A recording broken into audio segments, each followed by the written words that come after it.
I am back after a long, long hiatus. We had a lot of stuff going on recently. We had the 4th of July, happy 250 America. The World Cup pretty much just ended. Congrats to the boys in Spain. We also had the Conor McGregor fight, if you even want to call it that. I was actually out at a bar with a couple of my boys and we were watching that go down, and safe to say we were crushed in more ways than one to see one of the hallmark childhood fighters that we all grew up watching just completely fold. And who knows? There may have been some rumors that he was injured before the fight, not injured before the fight. I don't know. I'm not a fight guy. Amidst of all the things that were going on, I missed one thing and one thing only: college football. I missed talking about college football. I missed covering it.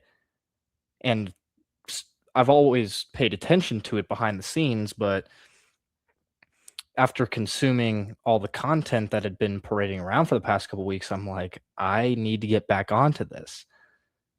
And so, as you can see, now I have a face cam. So any take that you disagree with now, you'll have a face to associate with it, which take that for what you will. But I have a lot of stuff that I would like to go over today. Some of those being the 5 for 5 rule that the NCAA passed a couple of weeks ago. I'm going to give you my 12-team playoff for the preseason. As of right now, it's not finalized just yet. I give my hot takes for the 2026 season. There's not going to be any contention there whatsoever. I will also give you my top contending teams for the ACC. And to end it off, I will tell you about and give you my take on the monstrous deal that the Big 12 struck up with the aforementioned monster. So without further ado, let's dive straight into this. So a couple of weeks ago, the NCAA passed the what I would like to call the 5 for 5 rule. So essentially, you're going to be getting 5 years to play 5 years of college football. And what that does is that it eliminates red shirts, extensions, all of that nonsense. Not to say that I hated red shirts, but that's kind of getting roped into all of this. Because we're living in an age right now where we have players playing 6, 7, 8, all the way up to 9 years of college football. I believe there was a tight end during Cam Ward's season with Miami, who played 9 years of college football, so nearly a decade. And thank the Lord that is not a thing anymore, because no one should have to be in college that long and still be playing college football. Now, there are a couple of injunction cases like Trinidad Chambliss and others that, in my personal opinion, were deserved because I liked watching them play. But I'm a traditionalist when it comes to this. I really, really like this rule. Getting 5 years to play 5 years of college football is the right decision. And the fact that the NCAA voted to pass this rule is huge, because this is also one of the rules, or one of the bullet points, that was featured in the Save College Sports Act, Protect College Sports Act, whatever you want to name it. That's the bill that is creating a lot of buzz in the space right now, that was written up by Maria Cantwell and Senator Ted Cruz. Now, there was a lot of other things in that bill that I discussed in a previous episode, but this was one of the main talking points, which is huge because, like I said, it's going to put a cap on how long you can stay in college. This should help players prioritize getting a degree, which is the whole point of college in the first place.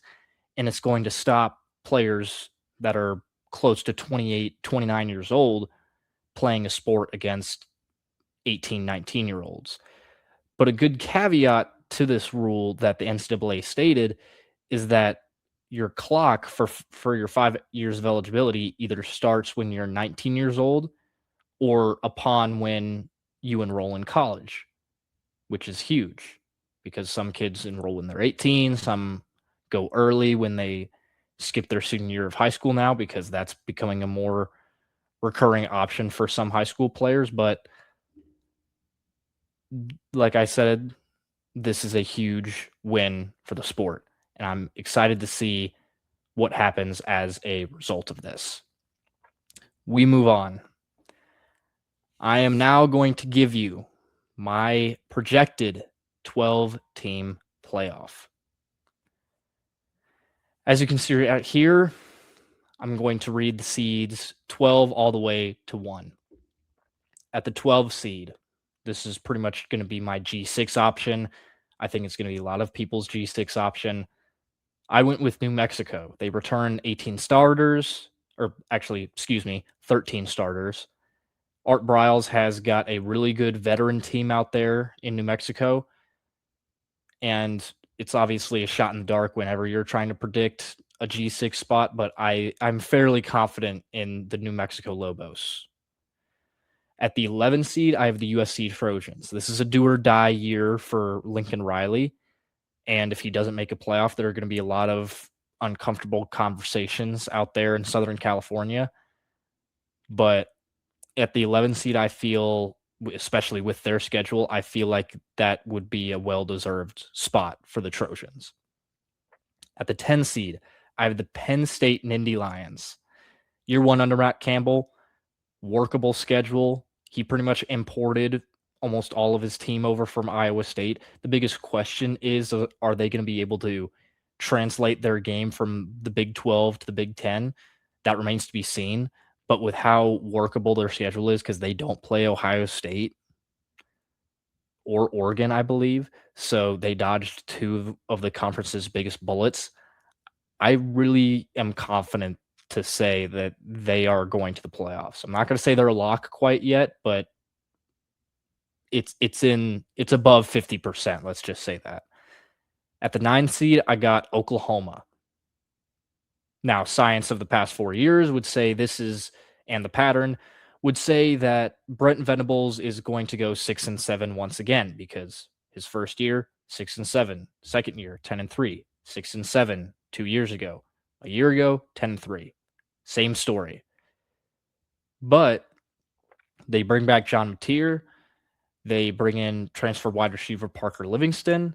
So they're giving him weapons to work with. With Brent Venables, you can always count on an amazing defense. His schemes give opposing quarterbacks hell in some games. So even though they play an SEC schedule, they're going to be playing a lot of hard road environments. I believe that they can make it to the playoff, especially in this prediction. At the 8 seed, I have the Texas A&M Aggies. Year 3 under Mike Elko, after he had a miraculous 11-1 season last year. They were first-round exits last year, so they're going to have, let's just say, a lot of fire under the butt, so to speak. So they do lose a lot of production on the defensive side, but he's also a defensive guy. So the question will be, can their offense do the same thing that they did last year? They get transfer wide receiver from Alabama, Isaiah Horton. So they bring back Marcel Reed. So that's going to be a very experienced offense. Can they deliver? It remains to be seen. At the 7th seed, I have the Houston Cougars. This is, as you look at my playoff graphic, this is my only Big 12 team in the playoff. I believe they're going to be a one-bid league as of right now. That could change as the season goes on. They bring back Connor Wegman, and that in the Big 12, bringing your quarterback back, that goes miles. And that's going to pay dividends later in the season when you're bordering on playoff, Big 12 championship berth, all of those things rushing through. They've completely turned around that program. They got Keyshawn Henderson coming in. So this Cougar team will be one to watch. And I feel like they can be scrappy. They have a big game in week 3 against Texas Tech. That's really when we're going to know if this Houston team is legit or not. But as of right now, I have them in. At the 6th seed, I have Notre Dame. They have probably one of the easiest schedules in the entire sport coming into this season. But they still play Miami and they play BYU. So this prediction, even though I have them at the 6th seed, if they go 10-2, they will not make the playoff. I'm just booking that right now. They will not make the playoff at 10-2. So I believe as of right now, they're going to drop either BYU or Miami. Now I haven't predicted out their full schedule yet, but Marcus Freeman, CJ Carr, a stingy defense, veteran team, because they bring a lot back. I think Notre Dame, even if they lose only one game, because I think their over under is 11.5 right now, they seem pretty surefire to be in the playoff. At the 5 seed, I have the Ohio State Buckeyes. It's almost impossible for me to see a world without Ohio State making the playoff. I mean, crazier things have happened. I mean, Indiana won the national championship last year. But I have them at the 5 seed because they have a hard schedule. They play on the road at Texas in week 2. They play Oregon, even though it's a home game. That's still probably going to be the hardest game of their season, if not Texas. And they still have to play Michigan at the end of the year. And they also play Indiana. So they play 3 formidable Big Ten opponents and Texas.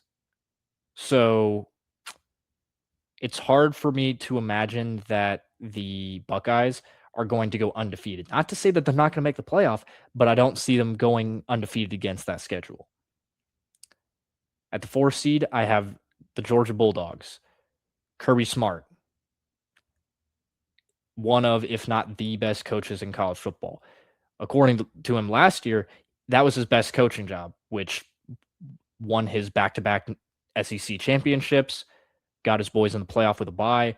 Now, he still hasn't gotten over the hump of the semifinals, or the quarterfinals, excuse me, but maybe his fortunes will change this year. But he also has a hard schedule in the SEC. But like I said, he is also one of the best coaches in the sport. So, same thing with Ohio State. It's hard for me to imagine that Georgia's not going to make the playoff and not be a high seed in this thing. At the 3 seed, I have the Miami Hurricanes. Mario Cristobal, wizard on the offensive line. Brings in transfer quarterback Darian Mensah and his number 1 wide receiver Cooper Barkate. That's going to be a problem for opposing defenses because they're also going to have to worry about Malachi Toney, Mark Fletcher. That offensive unit's going to be scary. Yes, they lose Francis Mauigoa to the NFL draft along with one of their other offensive linemen, but I believe they're going to be formidable on offense. Now, yes, defense is going to be a question because you lose Ruben Bain and Akeem Mesidor, but you also bring in Damon Wilson. So, yes, there are going to be questions with this team, but they also have a favorable ACC schedule, and they are currently picked to finish first in the conference and win the conference. So, for that reason, I have them at the 3 seed. At the 2 seed, I have Texas. Texas may very well win the national championship. As you see in the graphic, I have them doing that right here. They also play, like I mentioned with Ohio State, they play Ohio State week 2.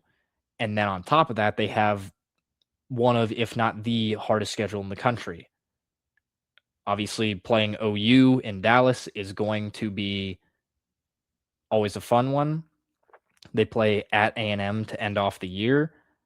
They play at LSU. I mean, their road schedule has some games. When I look at it, I go, I can't really pencil that in as a W just quite yet.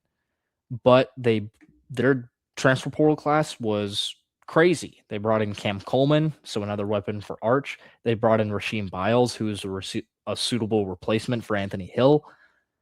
And they hired Will Muschamp to get the defense to the next level. And yes, Pete Kwiatkowski was a really good defensive coordinator, but Will Muschamp is kind of, like I said, the step up that I think this defense really needed. And like I said, they're going to be really good this year. So I have them at my 2 seed.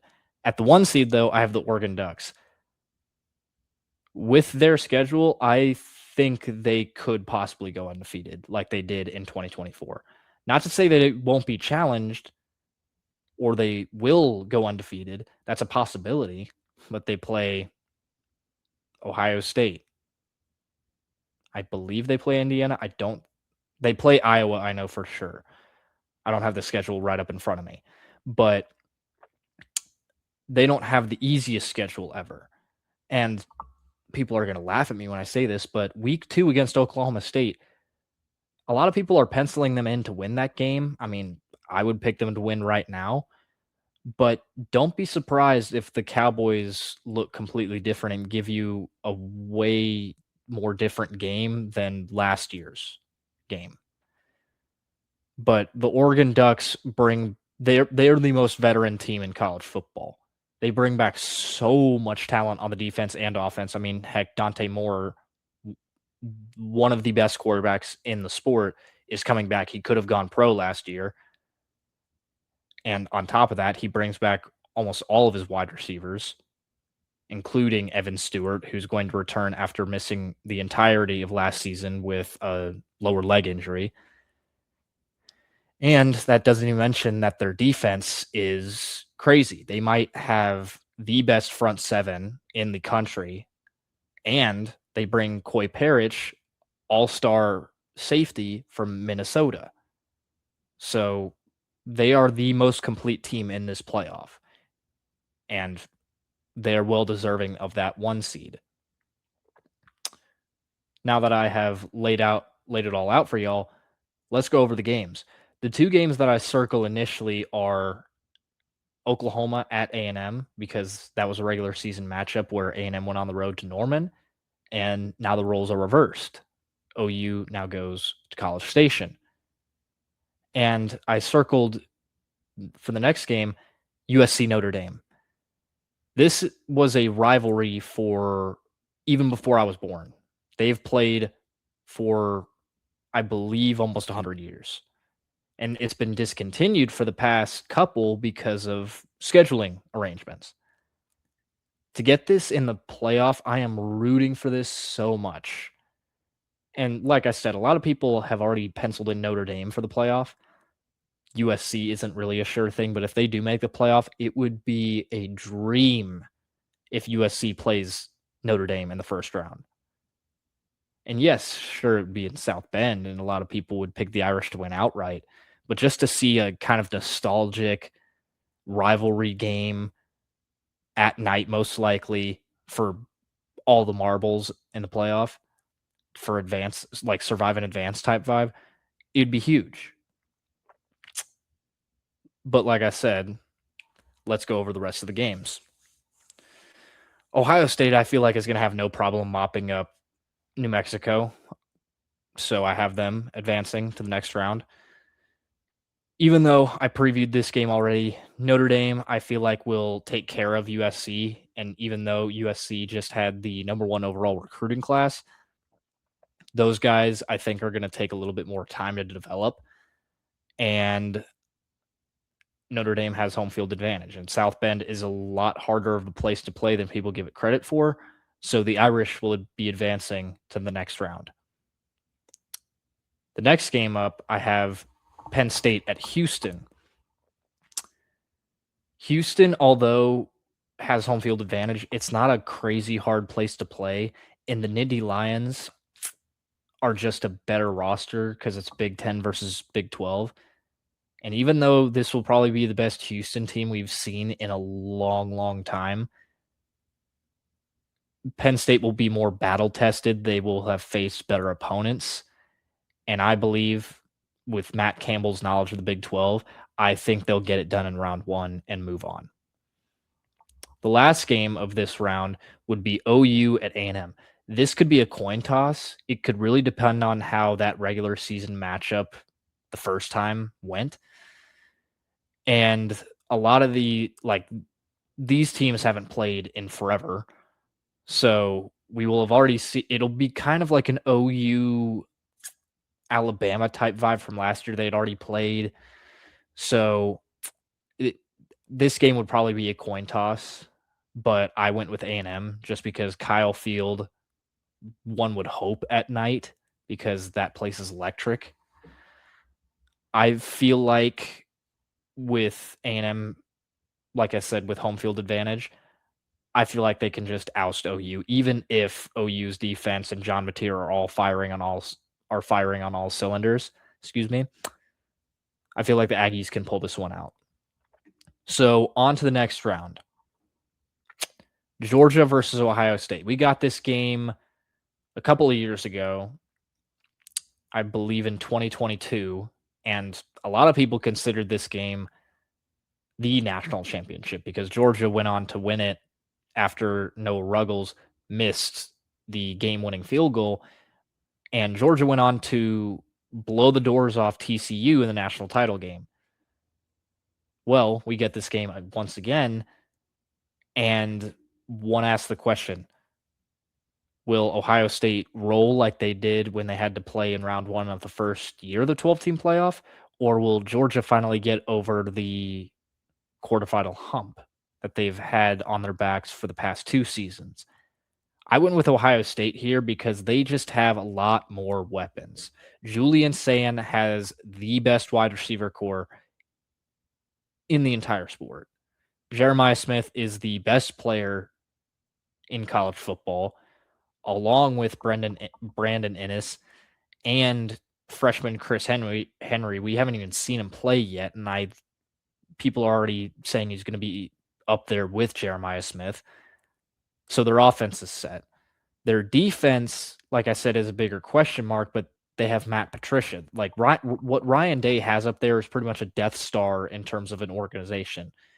So not to say this game won't be contentious, won't be crazy good, but I believe the Buckeyes will oust Georgia. Next game will be another regular season rematch. Miami at Notre Dame, or Miami and Notre Dame, excuse me. This will also depend on how the regular season matchup went. Both of these teams bring a lot back, more so Miami in the transfer portal, and Notre Dame retains a lot of the talent that they had from last year. Catholics versus convicts, just give it to me. Round 2. Some would even consider round 3. This will probably be the most toxic and or chippiest game of the entire playoff. I would not be surprised if some players got ejected or a little bit of a late hit. Obviously not rooting for that, but there would be a lot of storylines heading into this one. But nonetheless, even though you bring in Darian Mensah, Cooper Barkate, Damon Wilson, and a slew of other transfers, I believe the Irish have a chip on their shoulder, and especially since they were left out last year, and even if they do edge out Miami in their home stadium, I think the Irish will do it again. I believe they'll go 2-0 against Miami this year. So they're on to the next round. Next game is Texas versus Penn State. Like I said, year one under Matt Campbell brings over his entire Iowa State roster pretty much. They'll have already been battle tested in the Big Ten, but they go up against one of the most well-rounded teams in the playoff. Texas has the superior roster, they have the superior talent, and they have more experience than Penn State does. So give me the Longhorns to go on to the semifinals.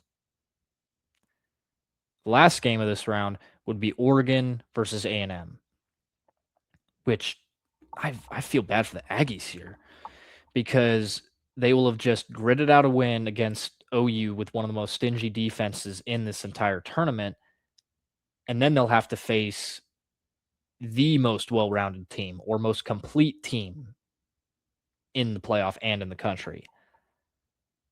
I'm taking the Oregon Ducks just because of how much stud they have in them. And I just feel like their defensive line and front seven would overwhelm A&M, especially with how much churn they have on the offensive line this season. But who knows? As of right now, I have Oregon, but A&M could very well much pull off the upset. I mean, Ohio State did that 2 seasons ago. So, on to the semifinals. We have Oregon versus Ohio State, and we have Texas versus Notre Dame. Just holy cow, big brand matchups here. This is some gladiator fights right here. We have round 3 of Ohio State versus Oregon. They will this I just realized how many regular season matchups I have in here. I went with the Ducks here because they'll go on the road to Ohio State. And if I had to predict that game right now, I would pick Ohio State to beat the Ducks in the regular season. So if that holds, I believe Oregon will get the best of the Buckeyes right here just because of the experience and the coaching from Dan Lanning.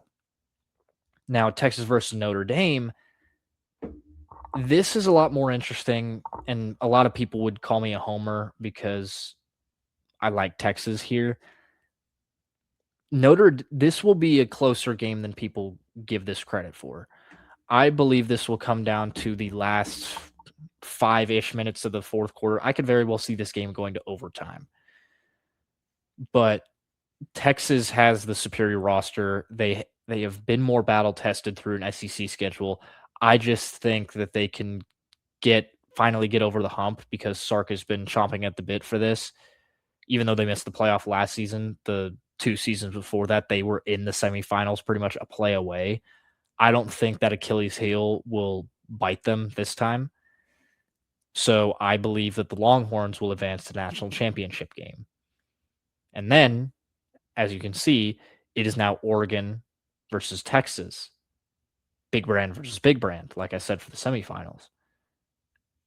This could be a coin flip, and this could very well be the national championship game. Who knows? I might come back to this and be like, oh, I predicted it.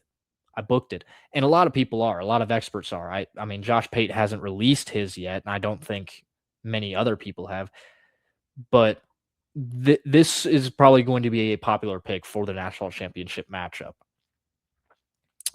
The NIL dollars, the roster moves, the coaches. There's so much going into this national championship. A lot of eyes will be on this if it turns out to be the game. But I went with my gut here. I went with someone who's coached at the school longer. I went with the more dynamic quarterback with, in my opinion, the better weapons because I believe Cam Coleman's better than any wide receiver Oregon has. So I went with Texas as my national champion as of right now. And I believe Sark gets it done in year 6. He gets over the hump. The whole he cannot have changed to have nots, and he, at this point, will have a national championship to his repertoire, and all of those doubters will be silenced. And if this all holds, you can very much book that Arch Manning will go to the NFL and Sark will continue a run of crazy quarterbacks that he has in his arsenal as of right now. A lot can change in between now and then, but this is my national championship pick. Texas Longhorns, 12-team playoff. We'll see where we go from here. On to the next. It's getting hot. It's still summer, but we're getting closer to that fall weather, fall breeze. But I have some hot takes for y'all for the 2026 season. My first one, people are probably going to laugh at me for. I think that Indiana is going to miss the playoffs this season. And there are probably a lot of voices out there saying, Drew, how can you doubt Kurt Signetti? Like that was everybody's blunder last year. People kept doubting him and he went on to win the national championship. That is true. He even surprised me. He surprised everybody, to say the least. And yes, Google me, I win. I know. Trust me, that this one may very well bite me in the butt later down the road. But Josh Hoover is not Fernando Mendoza. They also lose 2 running backs, but I want to focus more on Josh Hoover. He has had double-digit turnovers both of the last 2 seasons. I think he's combined for over 20. And yes, Curt Cignetti turned Fernando Mendoza and Curtis Rourke into not so much turnover machines. Can he do the same with Fernando Mendoza? I don't know. Or not Fernando Mendoza, excuse me, Josh Hoover. I have no idea. But if he's turning the ball over that much in the Big 12, it's hard for me to believe that he won't do it. I'm not going to say he's going to be doing it as much, but I don't think he's going to have Fernando Mendoza kind of low number turnovers in the Big 10, especially since they have a harder schedule this year because they play Ohio State. But that remains to be seen. But like I said, I believe Indiana will not be in the college football playoff this year. Number 2, Texas Tech will not be in the Big 12 championship. They are the overwhelming favorite to win the conference and get a CFP bid as a result of that this year.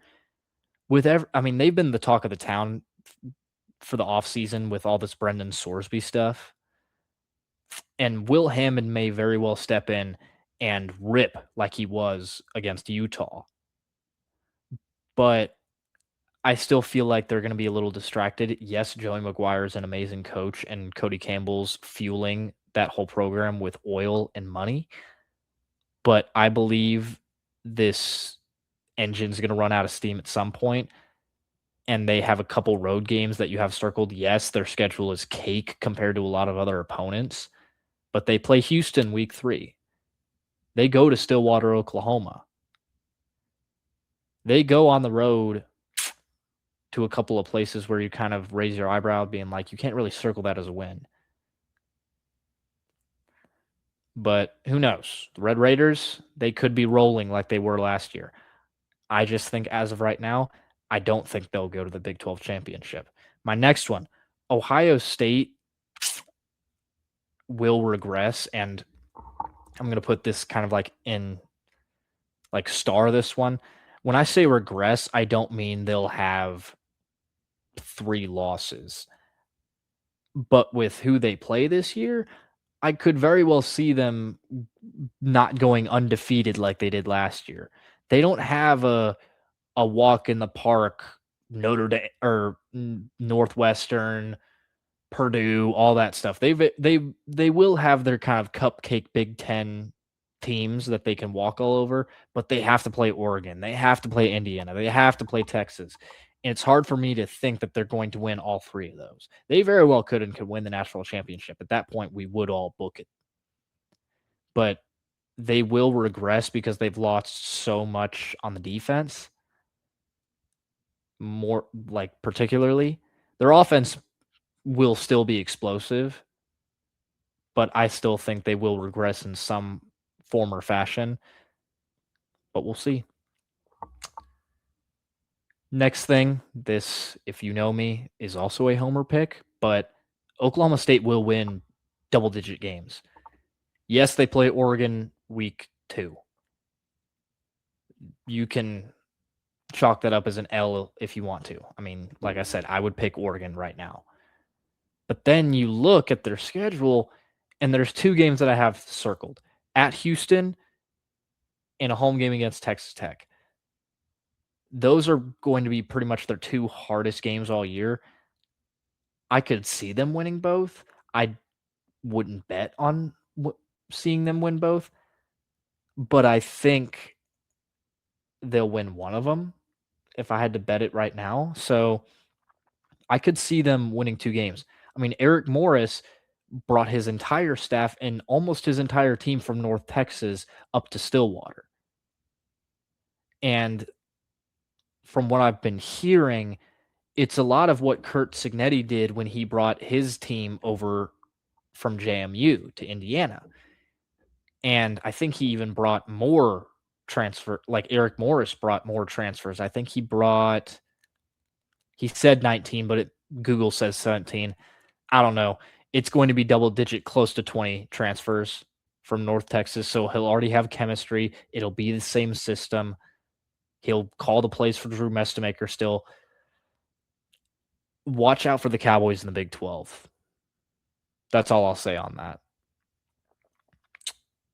My next one will be Darian Mensah will not be a Heisman finalist. And before y'all yell at me and like through the screen, yes, they will have crazy weapons on offense. I mean, you can name Cooper Barkade, Malachi Toney, Mark Fletcher. Like they're going to be solid, but I don't think he'll be a Heisman finalist because there's going to be a lot more candidates all around the country that are going to be lighting up scoreboards all over the place. And as a result of that, he may just finish outside the top 4 because of their schedule. I believe it's going to be a lot of SEC, Big Ten type people. Like with all of these, I could very well be wrong, but Miami doesn't strike me as producing a high. I mean, Darian Mensah, let me be clear. He'll be an upgrade from Carson Beck, but I don't think he's going to win the Heisman and or be a Heisman finalist as of this year. Just my opinion. Next one. Colorado will be searching for a new head coach before season's end. The Deion experiment will most likely be over, if not a sure thing, after this season. I don't know if any of you saw this on social media. I believe it was on 3 that recorded it because of Big 12 Media Days. But Juju Lewis, one of the quarterbacks that was rotating in and out last season for the Buffs, he said that they never looked at defenses. Now, your coach is the best cornerback in football history, and you're telling the media that you guys never studied defenses as an offense. That's a problem. Now, yes, that's probably going to change this year, but a lot of people are picking Colorado to be the worst team in the Big 12. I would pick them right now to be that. And yes, Deion has turned around Colorado in some form or fashion, but Travis Hunter and Shedeur Sanders are both gone. Those were your main 2 cats that kind of kept your boat afloat for a really long time. And since both of them are gone, yes, they also lost Amarion Miller to Arizona State. And they bring in DeAndre Moore to replace him. But I don't think that their additions in the transfer portal are going to be enough to bring them back to where they were with Shedeur and Travis Hunter. So as a result of that, I believe that Deion is going to bottom out. I'm obviously not rooting for any of this. This is just a prediction. I feel like they'll be looking for a new head coach before season's end. Next one. Kentucky wins 7+ games. Now, Will Stein at Media Days had a Kurt Signetti type moment when he said, if we're going to be good, it's going to be because of me. Because of me. Had to say it twice just for emphasis. With what this guy is doing, I mean, he flipped Kenny Menchie from the transfer quarterback from Notre Dame, from Nebraska. He brought him over to Kentucky. And if the QB competition at Notre Dame was legit, Kenny Minchie almost stole the starting job away from CJ Carr. So if he is that good, Kentucky's going to be scary on offense because they also bring in CJ Baxter, former number 1 overall running back that Texas got.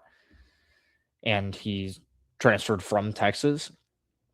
And Will Stein, you've seen what he's done the past couple years at Oregon with Bo Nix, Dante Moore, Dylan Gabriel, like just explosive, fast offenses. And if Kentucky can have that, I believe they'll not only be bowl eligible, I think they'll be 1 game over bowl eligible. So watch out for the Wildcats in the SEC. They're not going to be an easy win for a lot of teams. Last one. Michigan will have a new starting QB before season's end. I like Bryce Underwood, but his inability to consistently throw the deep ball and just passing beyond the line of scrimmage in general. And yes, Michigan will always be a run-first football team. Bryce Underwood should have been better than he was last year. And yes, I understand that Sharon Moore and all that stuff going on behind the scenes could have impacted his play. I'm not saying it did, but it very well could have. I don't think he'll be the starter before the end of the season. I believe that their backup, his name is eluding me as of right now, but he's a highly recruited kid. He will come in place of Bryce Underwood. But that's my last hot take of that section. We move on. Who are the top conference contending teams in the ACC? I mean, it seems pretty clear cut and dry, but let's dive into it. Miami, currently, according to Kalshi, has a 57% chance to win the conference. Last season, they went 13-3 all the way to the national championship game, losing to only Indiana, and they went 6-2 in the conference last year. Their strength of schedule is 59th, and their over-under win total is at 10.5. This team is going to be scary, and not only that, they are going to most likely win the conference. I mean, according to my playoff, I have them winning the conference. If any team besides Notre Dame beats this team, this is going to be a feather in any of their caps to possibly get into the playoff. But Miami would be my preseason pick to win the conference right now. And there's not much else I can say to their credit that I haven't already said, but the Miami Hurricanes look to be the overwhelming favorites for the ACC this year. The next team up, though, is the Cal Golden Bears. They currently have a 15% chance to win. Last season, they went 7-6, 4-4 in conference. Their strength of schedule is 38th, so they play a slightly harder ACC draw, and their overall over-under win total is 6.5. This will be first year of Tosh Lapoy at Cal. They bring back JKS, their electric quarterback from last season. It'll be interesting to see what the Golden Bears have done. I mean, when they had Fernando Mendoza, they very well almost beat the Cam Ward Miami team, which was very hard to defeat in their own right. So the Cal Golden Bears, I would watch out for. Next team up, Clemson is at 9%. Can Dabo right the ship? I have no idea. Last season, they went 7-6, went 4-4 in conference. They just completely bottomed out. And their strength of schedule is 31st. They play LSU week 1. Oh, I forgot to mention their over-under win total is 7.5.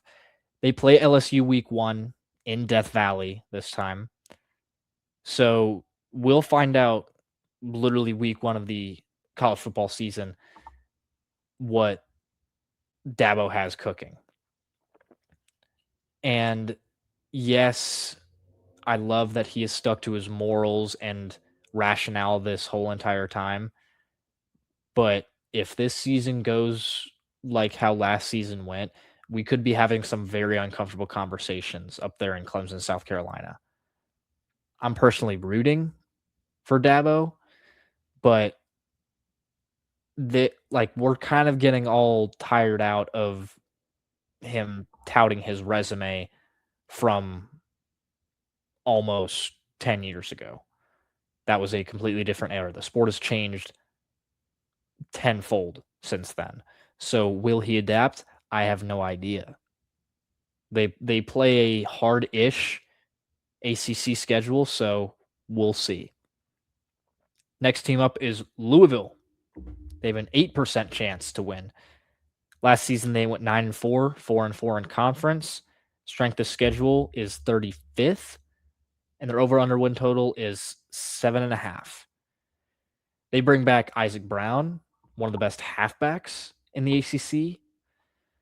very explosive, even though he's short. He's got a lot of speed to him. They also bring in Lincoln Kienholz, and Jeff Brom has turned a lot of transfer quarterbacks like Miller Moss into draft picks, and Tyler Shuck to add on to that. Can he do the same thing with Lincoln Kienholz? This is the same thing with Kenny Minchie at Kentucky. Lincoln Kienholz and Julian Sayin were battling it out for the starting quarterback job at Ohio State last year, and that one also went down to the wire. So if that was actually a legitimate QB battle, Lincoln Kienholz, I believe, is going to revolutionize the Cardinals this year.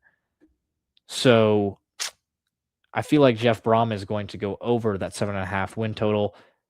They'll be up there in terms of a contender in this conference. Last team up is SMU. They currently sit at a 7% chance to win the conference. Last season, they went 9-4, 6-2 in conference. They have a strength of schedule of 866th and over-under win total of 8.5. The Pony Express is rolling. Rhett Lashley in year, I can't remember if that was year 1 or 2, he took them to the playoff. Yes, they were first-round exits because Happy Valley is not a fun place to play, especially in the wintertime. But they bring back Kevin Jennings. So what can the Ponies do? I have no idea as of right now, but Rhett Lashley is a really good coach. And with their strength of schedule being 66th, I can see SMU going back to the ACC championship game like they did in their first year in the conference. So will they? I have no idea. But I have trust in Lashley, and Kevin Jennings is an electric player. So be ready to follow the Pony Express this coming fall. On to the next. Oh, I hesitated putting this in here, but since I go to a Big 12 university, I felt it necessary to talk about it.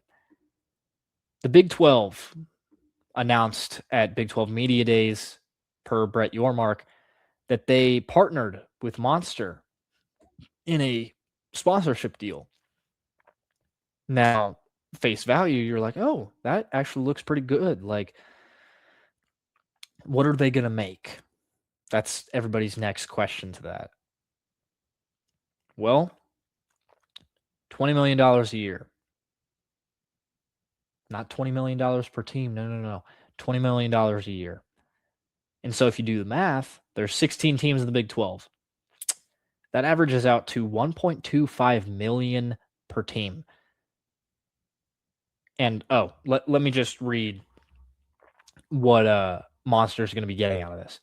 They're going to be getting on-field logo sponsorship on every single Big 12 field. They're going to get jersey patches.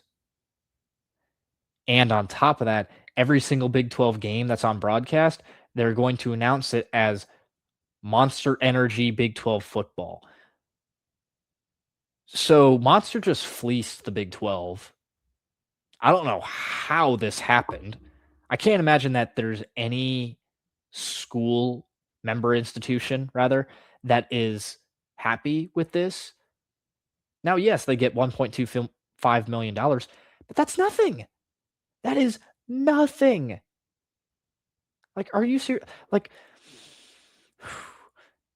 that sum might at some schools buy a couple players, but with inflation and the amount of recruiting costs, and I mean, who knows? That $1.25 million might not just go to the football program. That might be spread out amongst the athletic department, the university. Like, that $1.25 million isn't baseline. That could be gobbled up pretty quickly. Like, Drew Mestemaker at Oklahoma State is making $2.3 million. So twice as much, nearly, as what the university is getting as a whole. And just to kind of draw a comparison to this, Dr. Pepper pays $35 million per season to ESPN and the CFP that are like broadcasting rights to sponsor the college football playoff and ESPN. They have a partnership deal, but it's $35 million. And that's for a couple games because the college football playoff is 24 games. Well, actually, no, I bad at math podcast. It's only a couple games. So the fact that they're paying two entities $35 million per season, and Monster is paying an entire conference, like the Big 12 as an umbrella is one entity, but it has 16 entities stemming from it. So it's kind of like a little bit of an umbrella effect. You're paying the umbrella $20 million, and then that's split between. That's insane. The SEC and the Big Ten would never allow something like this to be done. And the fact that Brett Yormark struck a deal like this, you're completely underselling your conference. You can't claim to be one of the biggest conferences in terms of revenue and just notoriety if you're going to be striking deals like this. You can't undersell yourself like that. If it was $20 million per institution, then we could talk, because you're essentially like, you need to sell yourself as a product. And I know damn well that the Big 12 is worth way more than $20 million or $1.25 million per team. You are a way better product than that. I've seen it personally. So the fact that a deal like this slipped through the cracks is insane. Like, if deals like this in the Big 12 continue because Brett Yormark wants to expand the conference's reach to international levels, I don't want to confirm this. I'm not rooting for this. I would love to see the Big 12 succeed. I could see it taking a route of like the Pac-12. I really could. Because the blunder that conference went through was that they didn't renew their TV rights deal. And this has nothing to do with TV rights, but it's a partnership deal, multi-year partnership deal. So if you as a conference and a conference commissioner are going to continue to undersell your product, it won't last long. Like, the conference will not last long. Like, this shows me that it's dying. It's a dying approach. Now, yes, there are positives that the patches could be sick. The logos on the field could be sick. Monster's a good brand. But put a bigger price tag on that. You're worth more than that. You are worth more. I know I'm beating a dead horse here. I don't want to completely go off the rails. But to the Big 12, you made a bad deal. Plain and simple. That's all I have to say about it. With that, that wraps up our college football portion of it today. For my movie this episode, I went with a Disney film that is very nostalgic to me and a lot of other kids. This one holds a lot of notoriety for me, and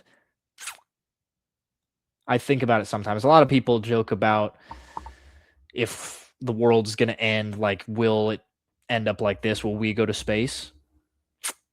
I don't know, but the movie that I chose is WALL-E. WALL-E, if you haven't seen the movie, is like you've had a couple decades to put that on your watch list, but I digress. WALL-E is about a trash robot, a robot that picks up trash on a barren landscape of Earth. Like, Earth is like, we as humans screwed it up. And where did humans go? They went to space. Well, WALL-E somehow, some way finds his way into space and finds the human ship, where the humans are now all fat lards. They are now scooting around in like hover chairs and drink smoothies as their meals. Like, and they're not like healthy juice land smoothies. They are cheeseburgers, milkshakes, all that sort of stuff. So they're like fat. And it's just an amazing film that couples AI, persistence, and it makes you think, we need to take care of what we have. Wall-E was just an all-around great film. I graded it at 7.75 out of 10. It is well deserving of that rating, and it'll forever go down as one of the most nostalgic movies, at least in my lifetime. With that, that is the end of our show. For the ones and twos, my name is Drew. Have a good day, everybody.